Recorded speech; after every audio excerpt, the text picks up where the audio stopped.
And so we're going to get going here. So welcome to everyone who's here and who are continuing to trickle in. Welcome to this Acres USA webinar. This webinar is on living biostimulant technology and its potential benefits.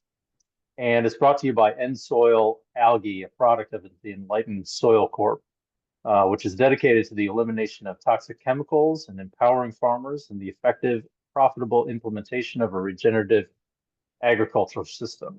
I'm Paul Meyer. I'm the editor of Acres USA magazine.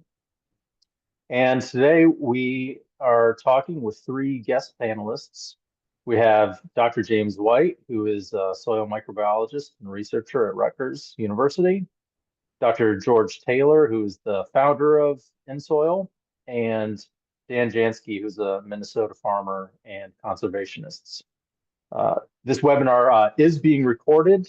It'll be available within the next couple days on our YouTube channel, Acres USA YouTube channel. You can learn more about us, Acres USA, our magazine, of which I'm the editor, our books, our live events, including our conference coming up 2 to 5 December in Madison, and more. It's at just look up acresusa.com. So the format for today's webinar, we're going to have a Q&A session with the panel. And as I mentioned a minute ago, we encourage you to submit questions in that Q&A block at the bottom of your Zoom screen. And then we'll have time for the couple questions at the end here when we wrap up. So with that, I'm going to go to the first question, and then for each of you, you can add in a little bit of your bio if it would be helpful. So let's start off with talking about biostimulants in general. So what is a biostimulant? They've been around as agricultural products since maybe the 70s. And then what specifically is the difference between a living biological product and a non-living microbiological product? So we start with Dr. White. Yeah, that's a good question. Biostimulants are either organisms, living organisms, or they could be non-living component biostimulants, like, for example, humic substances, right? And either the biological living organism or the non-biological humic substance or other kind of biostimulant, they will trigger physiology in the plant. They will trigger increased growth in the plant. Typically, it's a temporary effect. You know, they get it. They start biostimulants work early on, and then plants get going, and then it peters out, stops.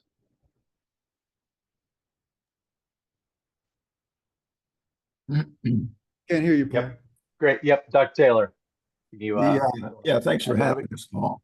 The biostimulant technology could be ancient. There are reports of it being used, live algae being put on rice in China 2,000 years ago. Since the 1970s, there has been published academic research using them, and the vast majority of the studies that have been published in agronomy journals around the world, mostly around the world, the bulk of them used live algae. They would grow the algae in a tub locally and scrape it off and apply it. So it was harvested and immediately applied.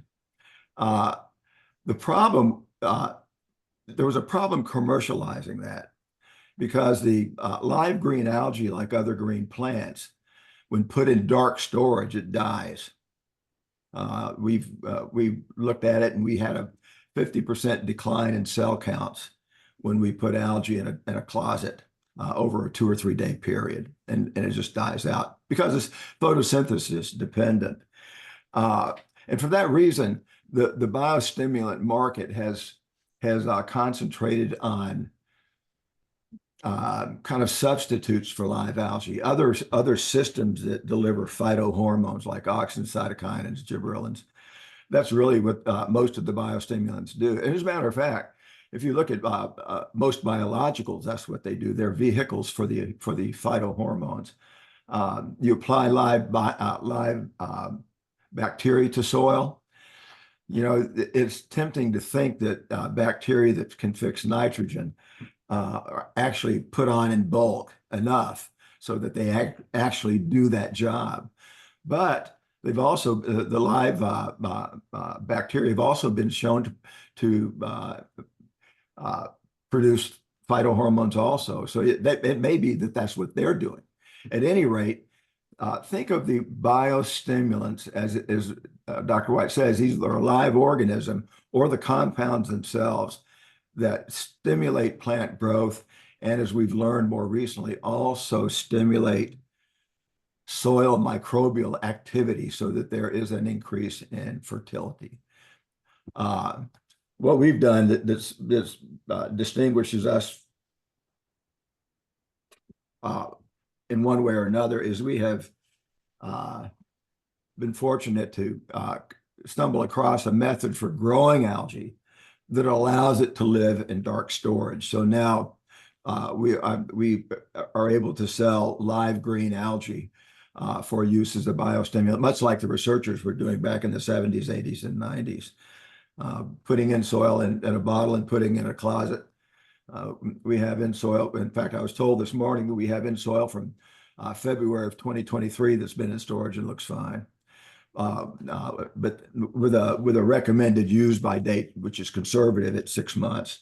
But it's that's what is different about what we're doing. Great. And then, you know, Dan, we'll probably get to you more when we talk about the practical aspects of this, but you have anything to add at this point? Maybe just introduce yourself Yes, as I well. do. So I just want to say thank you for having me here today, Paul. I am a fourth generation Central Minnesota farmer. I farm with my parents, my brother Tom, my wife Bridget, 2 full-time employees, as well as the helping hands of many friends and family throughout our busy seasons of the year.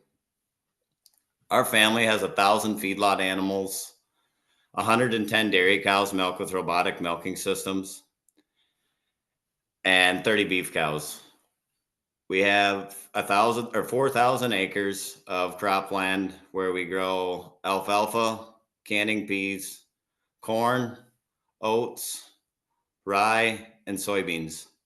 We also have 30 center pivot irrigation systems, and we utilize about 1,000 acres of strip tillage and cover crops and 3,000 acres of no tillage and cover crops.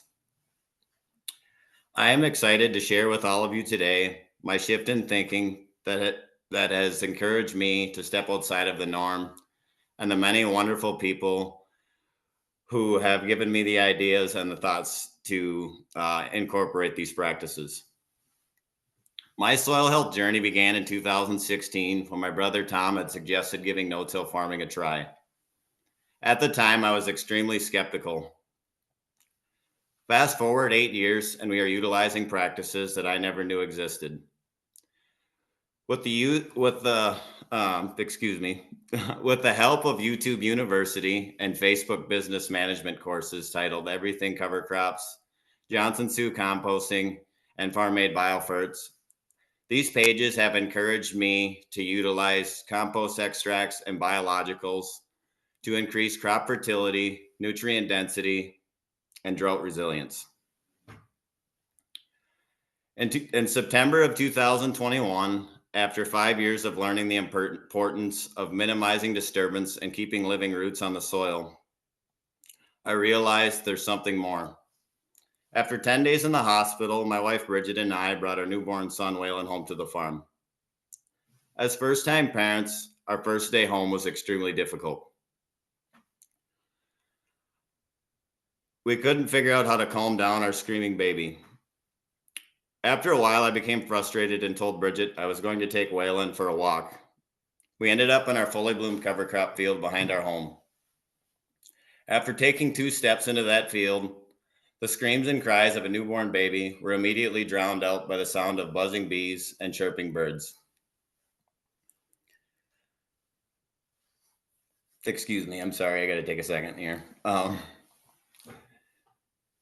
I recall feeling the hair on the back of my neck stand up as the buzzing was so abundant and so close.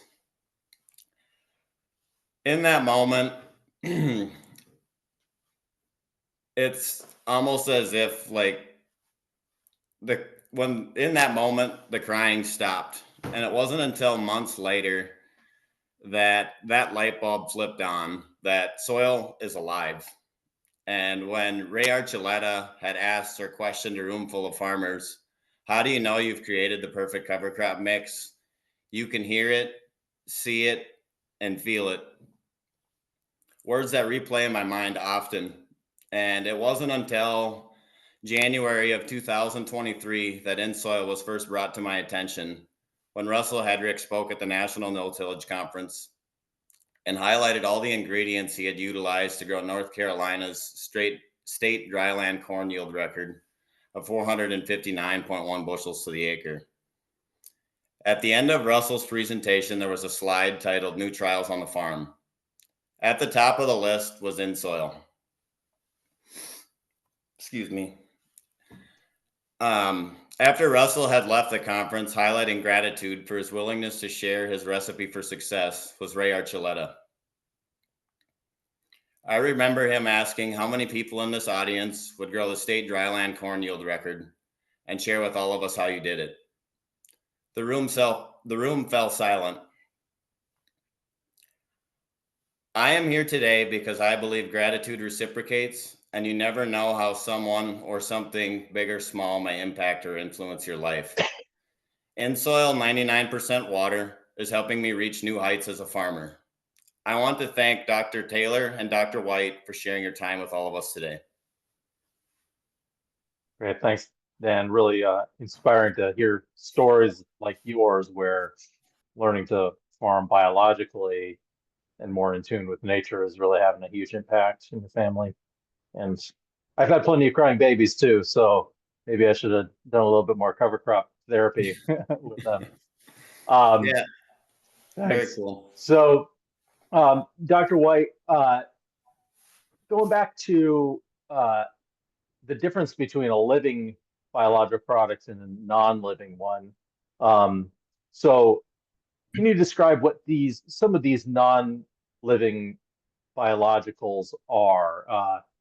Phytohormones, broths that are like byproducts, I believe, of these living products. Can you describe that a little bit and how they work and the difference between those and an actual living product?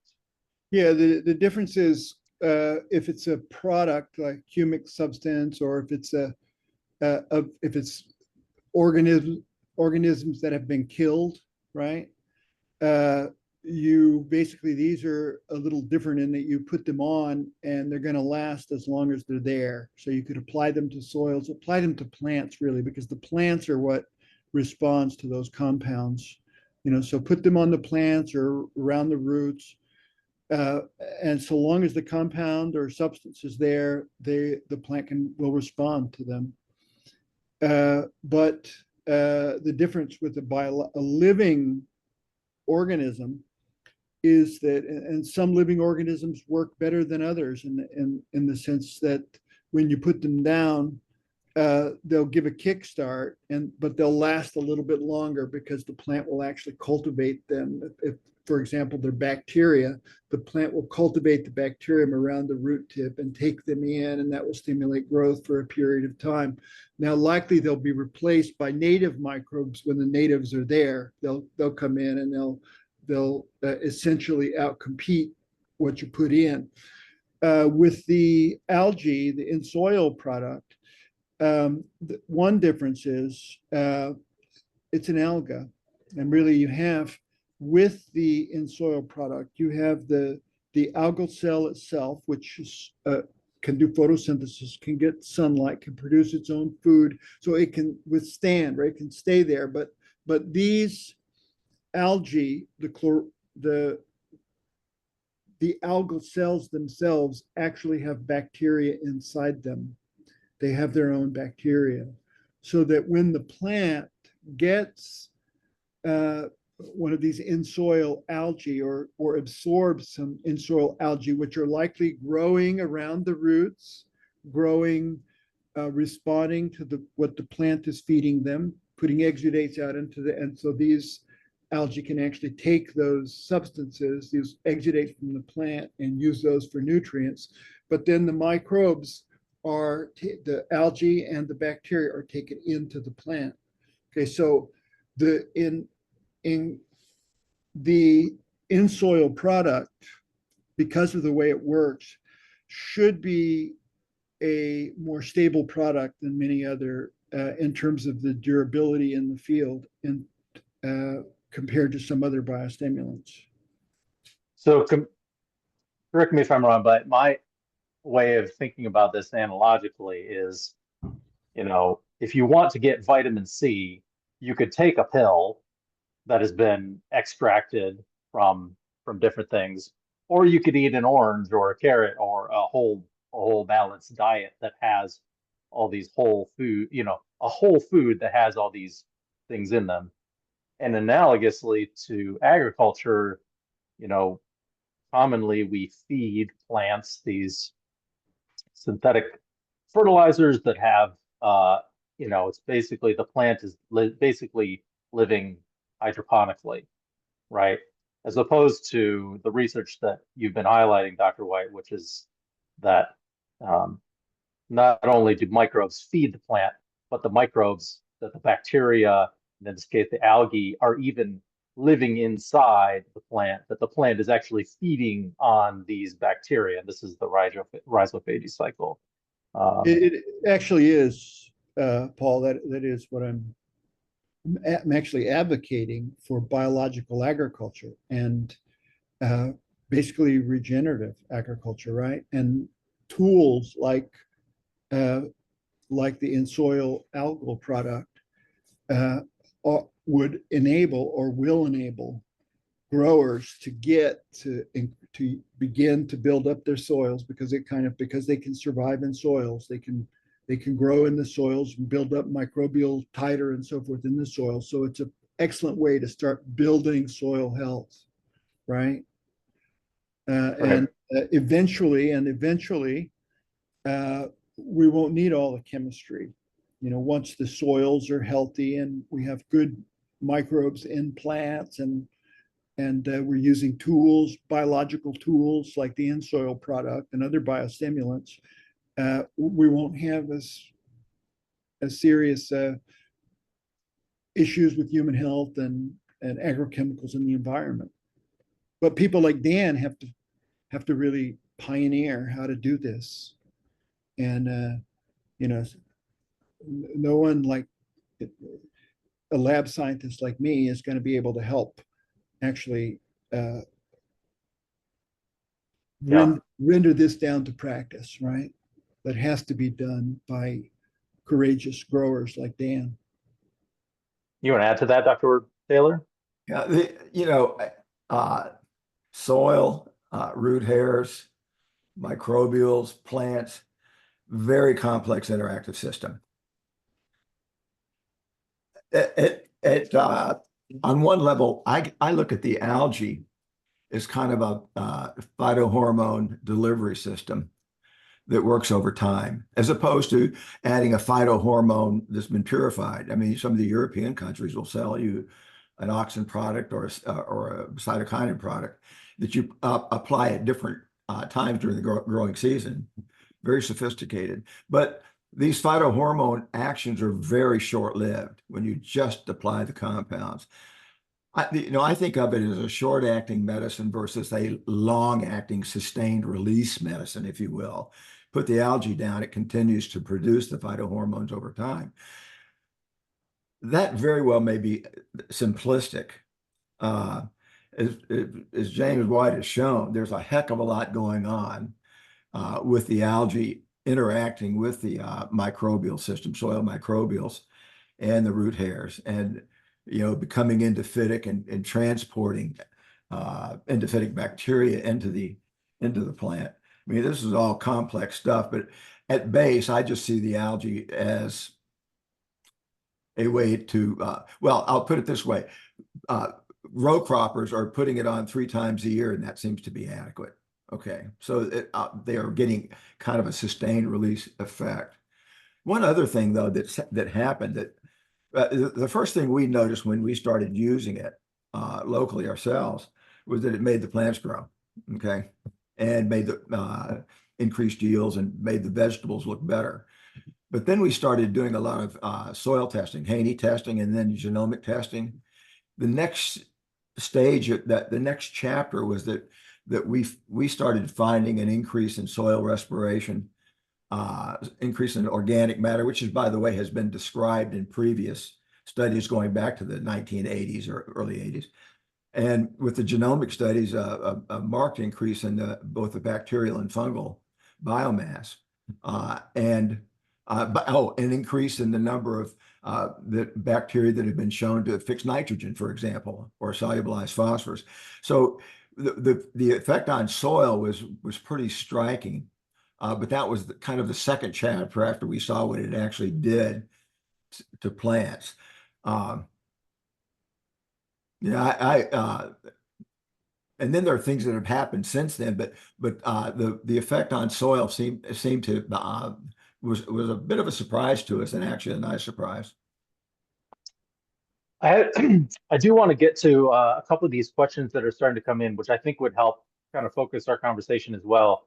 One of the attendees is asking for a high-level summary of the different types of biostimulants, just kind of a recap or a summary with pros and cons, and then how green algae would fit into that.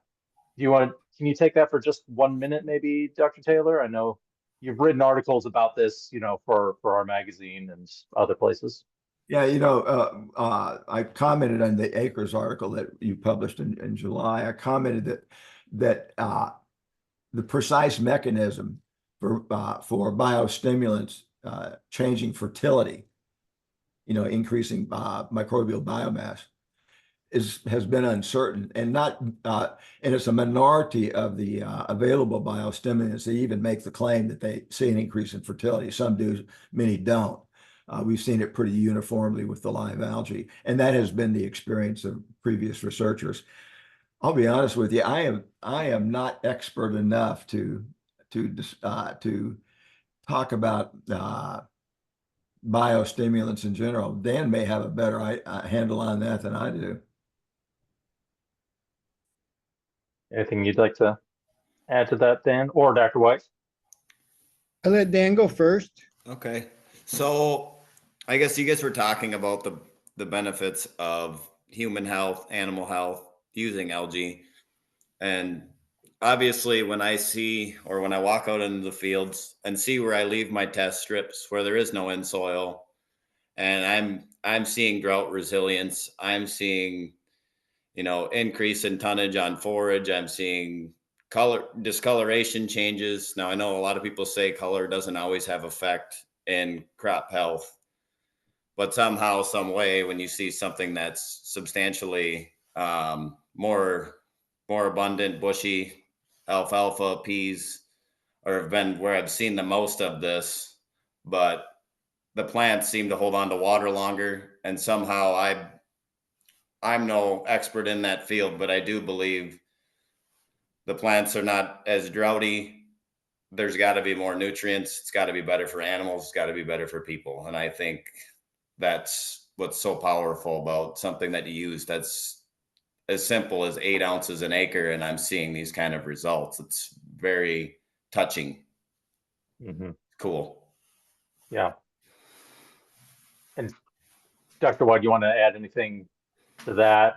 The other question that has come up that I think would be helpful is whether the value of a complex microbial amendment like this is that it brings a single microbe or that it brings the whole consortia. And I think you partially answered that, at least in saying that because there are bacteria that are inside of the green algae, that even though this product we're talking about is one single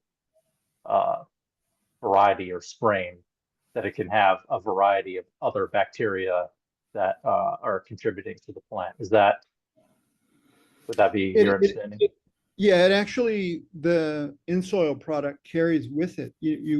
In the cans, you actually get the alga itself, right? And you get the endophytic microbes, the microbes that are symbiotic with it. So both of them are in there, at least in all the product that we've examined, we've studied. They're there. And when the plant absorbs them, or that when these are growing around the meristems, and if the plant absorbs them, when the plant absorbs them, presumably they're in a very early stage of development, the bacteria inside them leave the alga and go into the plant. Mhm. All that, That's incredible. That's just crazy.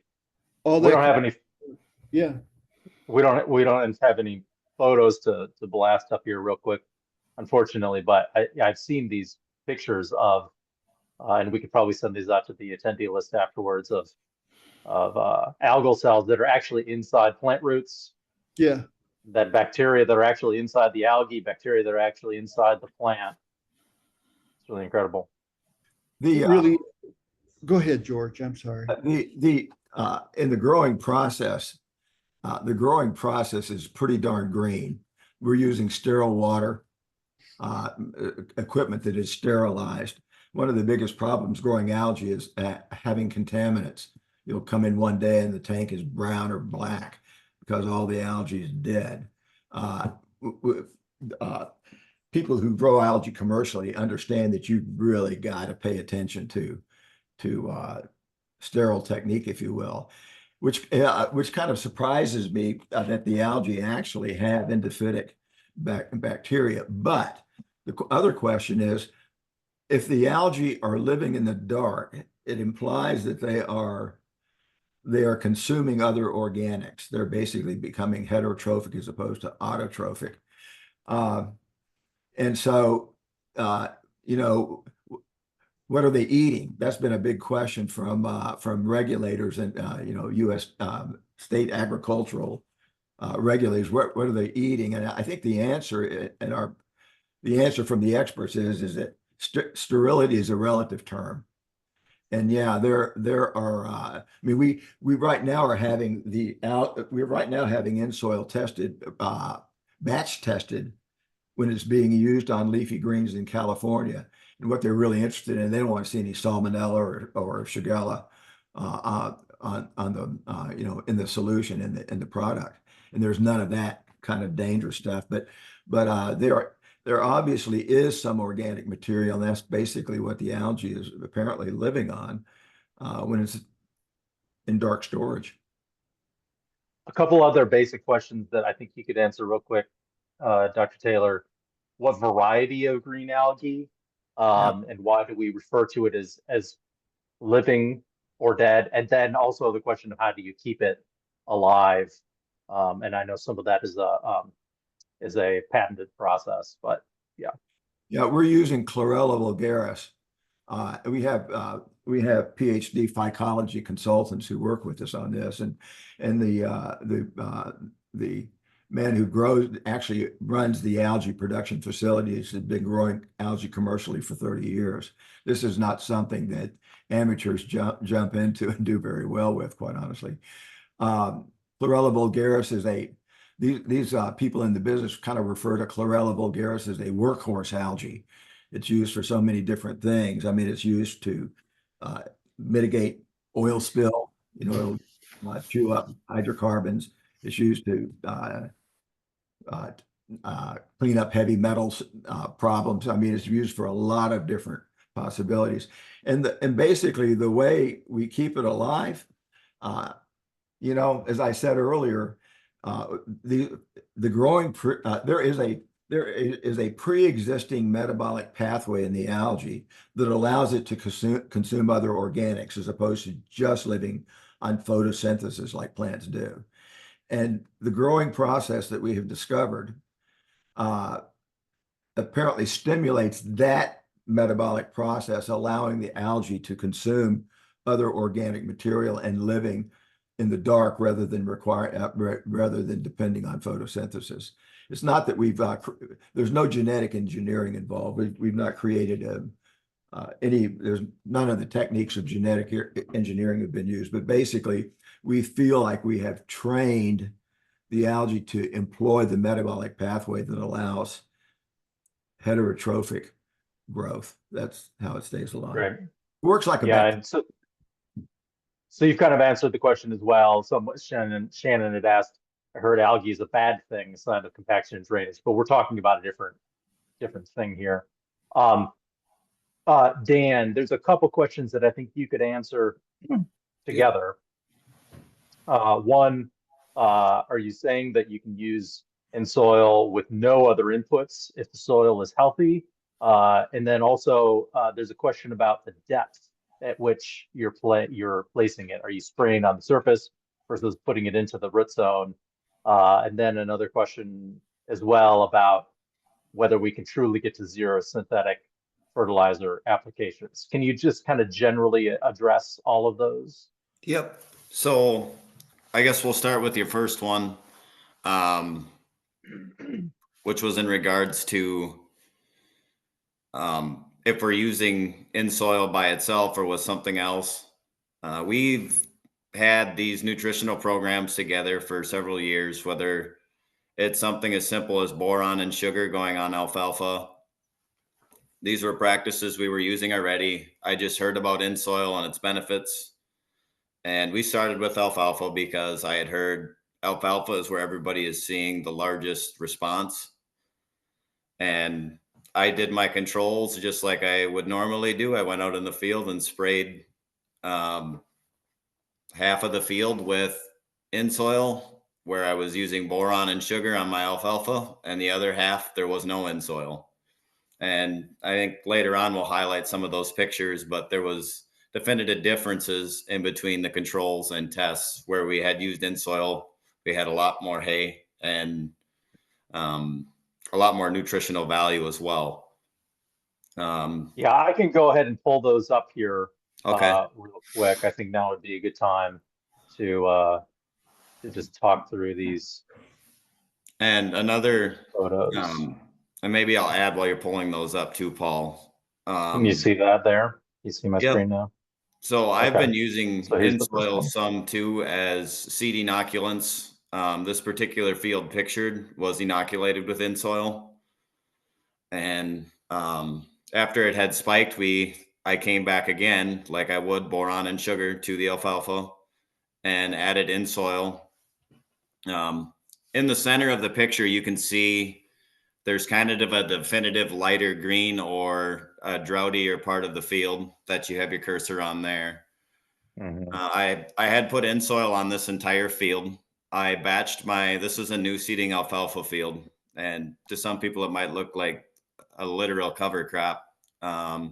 25 pounds to the acre of alfalfa, a pound of radishes, 2 pounds of buckwheat, and 15 pounds of oats. I blended these all together in our grinder mixer and dumped the in soil on the top and blended it all together gently, dumped it into my seeder and planted it. And then basically once this field had spiked, it was 3 to 4 inches tall, probably 3 weeks after I planted it, 2 weeks after I planted it. I went over the top with the foliar, boron, sugar, and in soil and sprayed everything except for where my irrigator was parked. In the picture, it's not parked in that spot, but where the irrigator was parked, I drove around the irrigation system. And this was the 120-foot basic check strip in the field. So I was we were actually making forages or chopping corn silage, and I happened to be driving by. And one of those moments where like you kind of like catch yourself jerking your head when you drive by because you're like, there's no way this is real. I am seeing this right before my eyes. Like there's serious drought resilience going on here. This is an irrigated field. It was unintended to let the field get this droughty, but I'm kind of glad it did because it showed me that this field basically had 4 to 5 more days of drought resilience than what I was seeing elsewhere, or what I was seeing in the control, I'm sorry, versus the test. And so just to clarify, you you are getting the product down into the soil because you're applying it on your seed. So Yep. you're essentially using it as a seed inoculant. and then Yeah. it's getting down directly into contact with the soil. But then you're also spraying it on top as well. And you know, I've heard time and time again too, biologicals are so important in the soil. And you know, as the further you go down the line, if you want to use it as, you know, seed inoculant, you get the most power. And then following, you get it in furrow.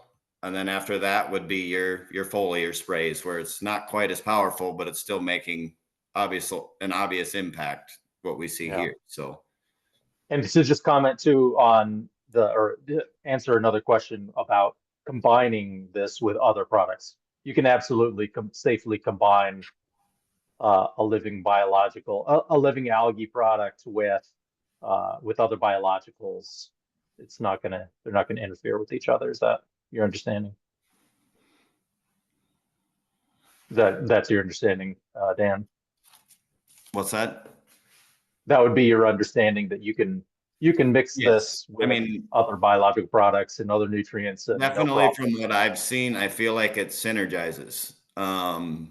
There wasn't often I was putting boron and sugar on, and I could see clear in the field where there was a definitive difference.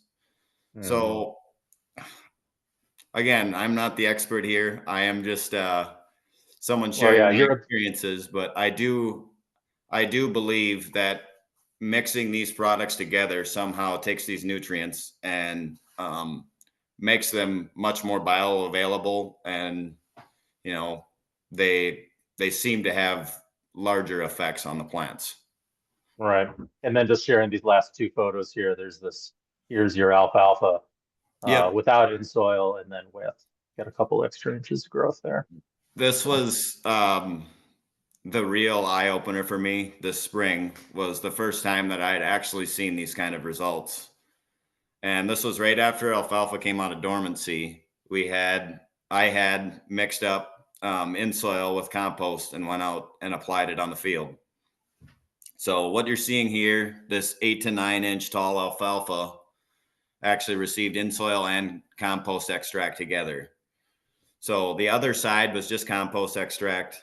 And I do believe compost extract does offer benefits to our system. It's just synergized by mixing the two together. It just had greater impact. And Dan, can you talk a little bit about the economics of this compared to synthetics, especially? I guess I don't like to get too depth into that, just because obviously I didn't come well rehearsed on finances with it today. But I mean, That's fine.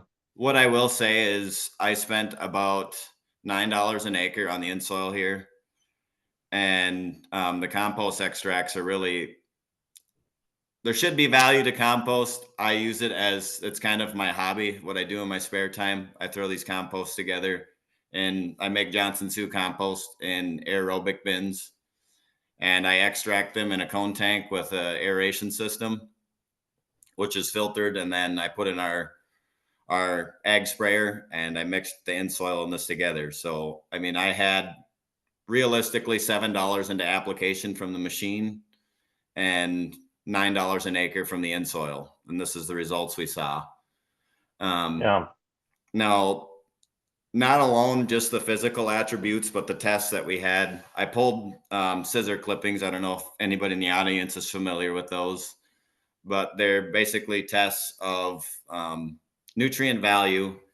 And in this particular instance, we had about 2.72% higher protein levels, about 1.9% more digestible, and our relative feed value was about 26.5% higher, and our relative feed quality are 31% higher. So Right. we're seeing big differences here. And I think over time, we're going to start to see this even in animals that are raised on feedlot. I do believe that this is going to attribute to healthier animals and, you know, better for all of everything, not just us, but the animals as well. Great. A couple other questions for Dr. White and for Dr. Taylor. Go ahead. Yeah, Dr. Taylor. Comment on mixing. It's Live algae are being used by conventional farmers as well as people who are regenerative farmers. And it can be mixed with herbicides and pesticides, pretty much anything that that is applied as a liquid application, the algae will tolerate. There are, as of right now, there are 150 farmers using the in-soil algae, ranging from Georgia, Florida, the Carolinas to Montana, Wyoming, California, Texas. It's being used all over the country, and it's being used more by conventional farmers than it is by regenerative farmers. Although it works in both systems. Pretty much every farmer who has tried this starts by saying, "Yeah, sounds good, but I've got to be sure it works on my ground." No one just puts it on everything. My wife's cousin in Central Illinois put it on 20 acres of 10 acres of corn, 10 acres of beans when he started. And that's how people learn about it. And in terms of, you asked the important question, can you get rid of synthetic chemicals? It depends on the region, the kind of soil. It depends on the crop. Potatoes don't need as much fertilizer as corn and beans. And sweet potatoes, do very well with the algae alone. So there are a lot of variables. And the farmers are actually right when they say I have to be sure it works on my ground, because my ground is unique. Everyone's ground is unique. I do think that one thing that people are finding is that people who are transitioning to the regen ag practices find that, yeah, they may need some nitrogen input in that first year or two of using this. But once they start building organic matter and basically restoring fertility, their reliance on synthetic nitrogen and phosphorus goes down considerably. So people are, farmers keep doing trial and error and finding out what they actually need. I'll answer one question real quick, just so we can get through it. If the algae need to stay alive, how long do we have between shipping, leaving the facility? It is a liquid product. 6 months is what, I think you guys say, but you commented earlier that it could last a lot longer. It is a diluted product, or you dilute the product before you apply it, correct? Exactly. 1 quart of the algae treats a little over 4 or 4.2 acres. And you just mix it in the volume you need to cover an acre, it's I think you. Yeah, at room temperature, a 6-month use by date is pretty conservative. People have stuff left over at the end of the year and want to use it the next year. If it's green, yeah, it's still good. If I were doing that and I had some refrigerator space, I'd probably refrigerate it if I could, if I were going to save it for another year. But no, it is. There's no rush to get it down. But most people who are using it in a big way, like Dan is, order it for not just kind of just in time application. He orders his algae with plans to apply it within a month, not with plans to let it sit for months and months. Couple questions for Dr. Yeah, go ahead, Dan, just real quick. Yeah. If I could intervene a little bit, I guess I just want to highlight too, Dr. Taylor's team has been awesome at InSoil. They have given us, when we order our InSoil at the beginning of the season, they highlight how many applications you're going to do, number of crops, the amount of acres you're going to apply. And basically you're set forth with a plan, how much InSoil you're going to need. And in my instance, we ended up with, I think it was right around 15 5-gallon containers of InSoil this year that we had applied on our farm. I just stored them in my basement. They're good. Like Dr. Taylor said, they're good for 6 months. I have basically an old root cellar in the basement of my house that's cool and dark area. And we just keep the containers down there.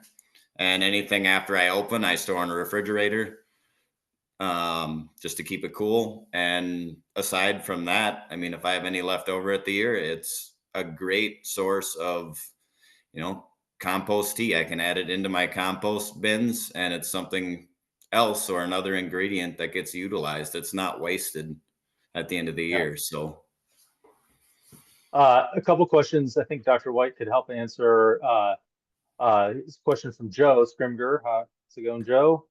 With heavy metals or PFAS, how does the algae deal with those to remove them from the soil? And then there's some related questions about if it can either help to clean up Roundup or if it's affected by herbicides. So I don't think we know the answer to that, but I can tell you in general, some of the toxins can be removed using two, well, by getting a host that's resistant, and we can increase the resistance, the stress hardiness, the tolerance of the plant by putting endophytes in the plant. So endophyte enhanced host, and they can simply grow in soils and absorb the toxins, either by absorbing microbes that are carrying toxins or absorbing it, moving it into the plant, and then that plant material can be removed.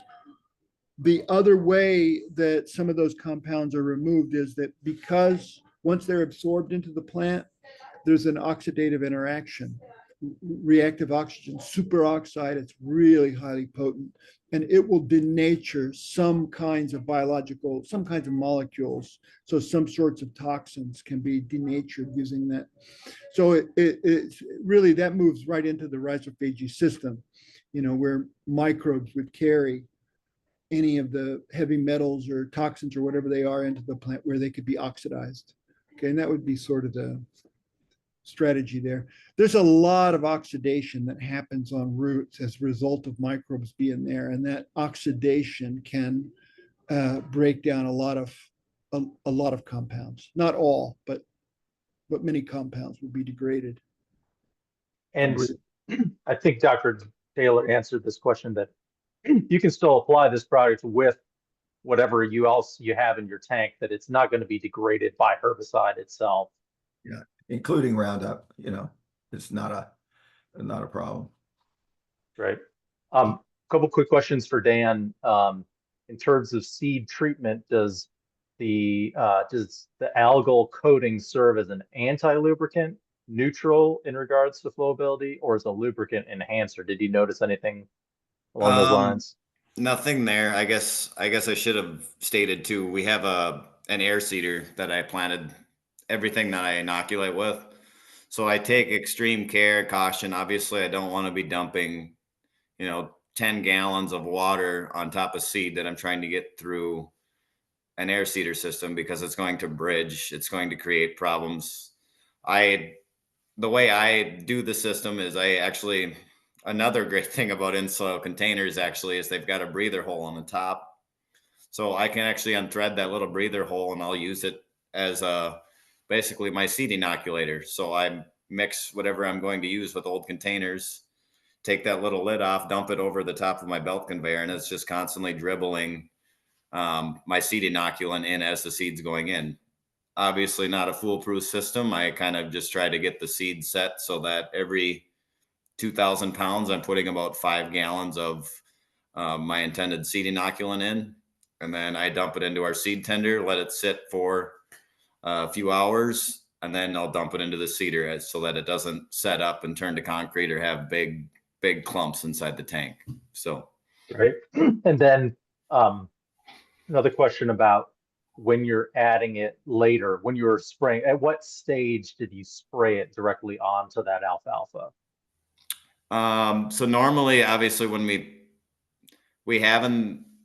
normally do like a pesticide application for alfalfa weevils or that sort of thing. And I think about that too as a stress to the plant. Those plants have to metabolize the pesticide you're putting on them or the herbicide you're putting on them. So why not, if we're going out there to cause damage, why wouldn't we go out there to do some good? So I always like to add something in there to feed the plants because they have to absorb what we're giving them. So, Yeah. Dr. Taylor, have there been any LCA assessments of these microbial amendments? Not sure.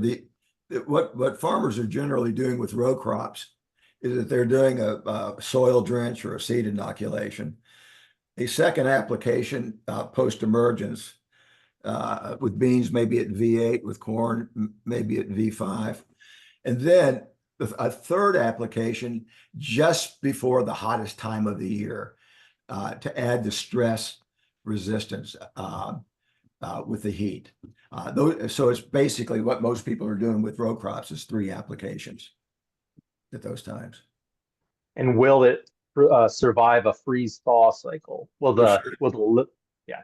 Oh yeah, the algae themselves. The reason for any refrigeration, if you're considering it, isn't the algae. The algae's fine in the heat. It's to keep bacteria from growing in the algae. Just like you do with milk, you keep it refrigerated so that you don't have bacterial overgrowth. That would be the only reason for keeping it in a cool environment. But the algae itself tolerates heat and cold quite well, and it can freeze and still be viable. So yeah. Mm-hmm. As a matter of fact, one other question is because the algae seem to be chowing down on other organic material as bacteria that's in the jug with the algae. We wonder if the algae aren't even more resistant to contamination since they are devouring bacteria. They may be just more resistant. And That's what we would expect, George. We would expect that. uh, That's the expectation. Yeah, because it's a interactive interaction, right? Where in this case the alga is interacting with the bacterium, the bacterial endophyte that it takes in with reactive oxygen, right?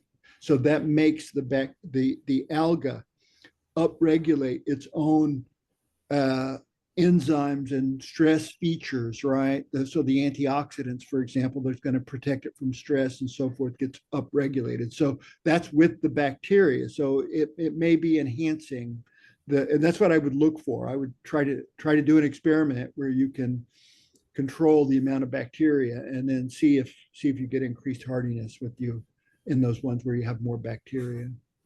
it's kind of interesting that when you look at the literature on salt and drought tolerance with algae, the studies are there's some elegant studies that have been done with looking at this, and what they've actually shown is the plant's level of antioxidants like superoxide dismutase is higher after they've been treated with algae. So you kind of get a mechanism, so if you will, for how the algae does protect peroxidases, superoxide dismutase. A number of these compounds have been shown to be higher in the plant, making them more resistant to drought and salt. Maybe you did a study though. You did the study where you did a direct comparison of the in-soil algae that had been grown to be heterotrophic with other algae we sent you that did not go through that process, that were just plain chlorella, and you did show a difference between the in-soil and just the plain chlorella. Yeah, no, we did that comparison in the lab to look at the two different sources. But what we never did, we never went to the point where we actually measured enhanced oxidative stress tolerance. I mean, that would be the next experiment, right? And we didn't have the time. We didn't put the time in for that level, that test. But yeah, absolutely right. We did some comparisons, and we would expect that you have more stress hardiness and heavy metal tolerance, and all that stuff relates to heat tolerance. It all relates to oxidative stress tolerance, and that comes directly from having interaction with those microbes. So being heterotrophic may help. It's interesting. I've shown those results to academic agronomists, and they'll look at field trials and kind of say, where are your 6 replicates, when you're doing the field trial. But when they saw those studies that you did that were couldn't be confounded by weather, soil type, or anything else. I mean, it was just the auger plates with nothing else on it, they were all extremely interested in that, because that basically strips it down.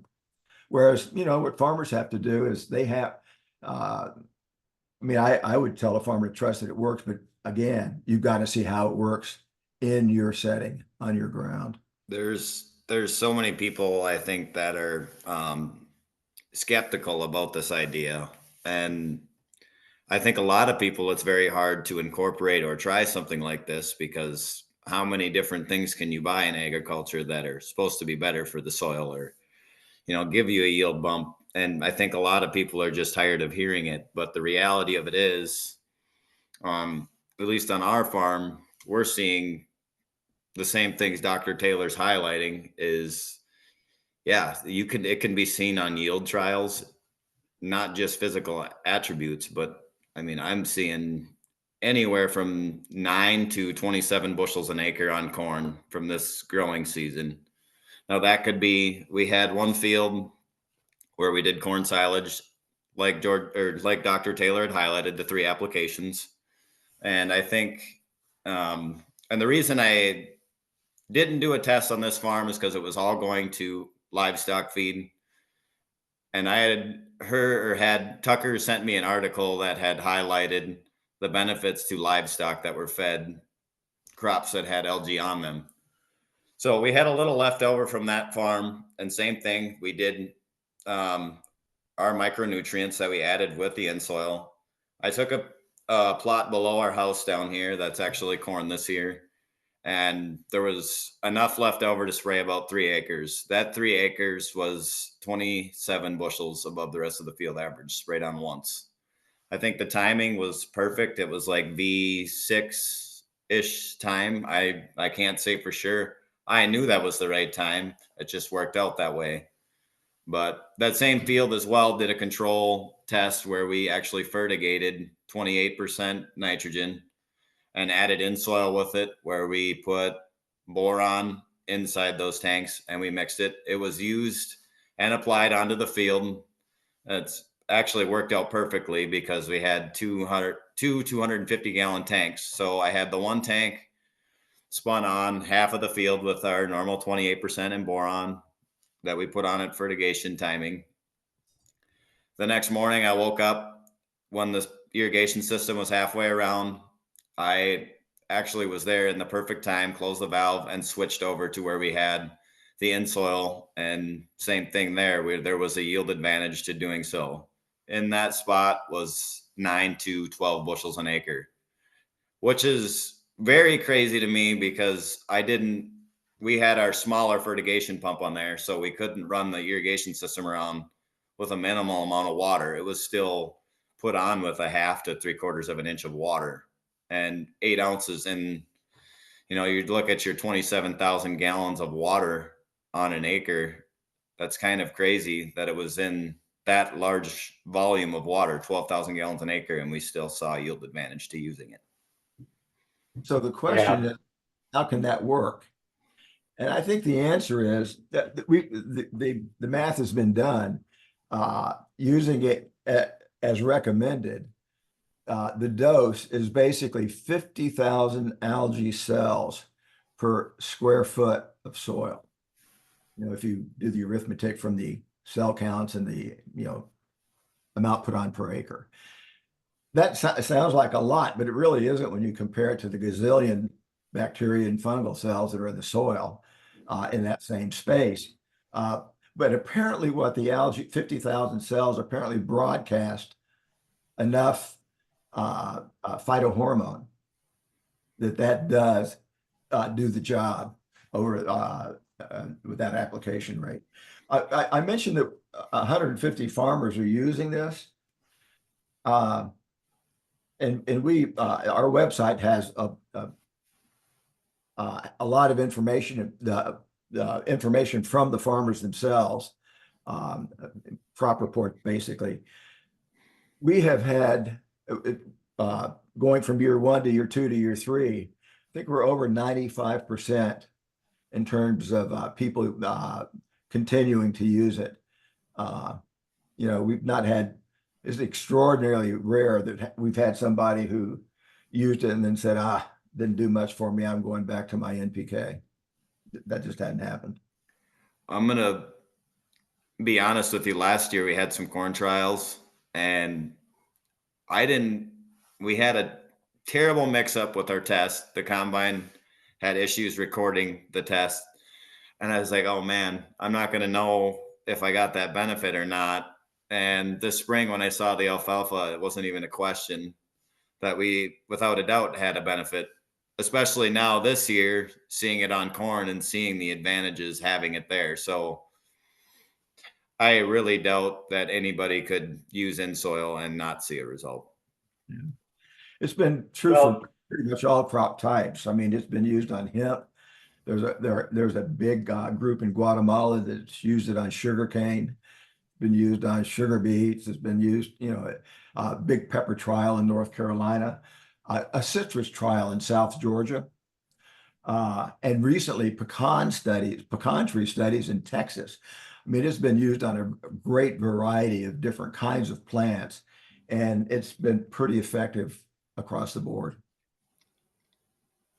well, this has been a great discussion, and unfortunately, we've hit the end of our time. So I have recorded all of these questions, and if you're a listener and you're still here and you have another question or your question hasn't been answered, we're going to get all these questions to some of our panel, and we'll do our best to get back to you with the answers.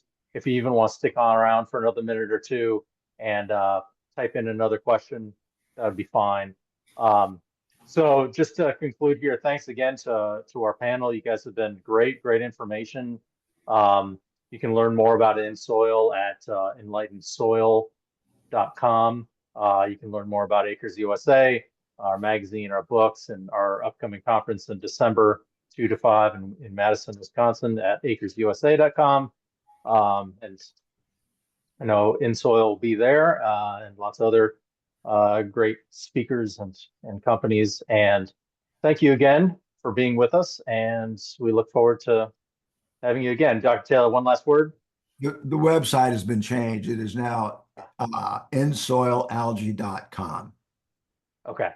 Insoilalgae.com. Although I just did type in enlightedsoil.com and it still worked, at least for now. It's the old site, and it's the new site is nazier. So got it. Great. All right. Thank you very much. Thank you, Dr. Taylor, Dr. White. You guys have shed some light on things that I still had questions about. So I really appreciate your time today. Thank you, Dan. thank you, Dan. Great work.